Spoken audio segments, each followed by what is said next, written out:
खरं म्हणायला गेलं तर माझा जो प्युअर माल आहे संजय राऊत, त्याच्या बाबतीमध्ये आमच्या ताईंनी बोलून टाकलं. साहेब, मी आपल्याला सांगायला या ठिकाणी अभिमानानं सांगेल की या माणसांनी ज्यावेळेस राज साहेब यांचा पक्ष मनसे आणि ज्यावेळेस उद्धव साहेब हे मुख्यमंत्री होते त्यावेळेस कोणीतरी प्रस्ताव दिला की यांच्याशी युती करा. त्यावेळेस हेच संजय राऊत नावाचं कार्ट जे होतं ते बोललं, हा काय म्हणले संपलेला पक्ष, याच्याशी काय युती करायची. आणि आता हेच म्हणताय की आय लव्ह यू.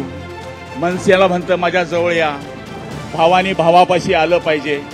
मला तरी असं वाटतं की आज यांना या गोष्टीची कल्पना येऊन गेली आहे की ज्याप्रमाणे विधानसभेमध्ये यांच्या छातड्यावर एकनाथ शिंदे साहेबांच्या सहकार्यानं आणि त्यांच्या मार्गदर्शनाने आम्ही भगवा झेंडा फडकवला, त्याचप्रमाणे महापालिकेवर सुद्धा आमचा महायुतीचा झेंडा फडकणार हे त्यांच्या लक्षामध्ये आलंय.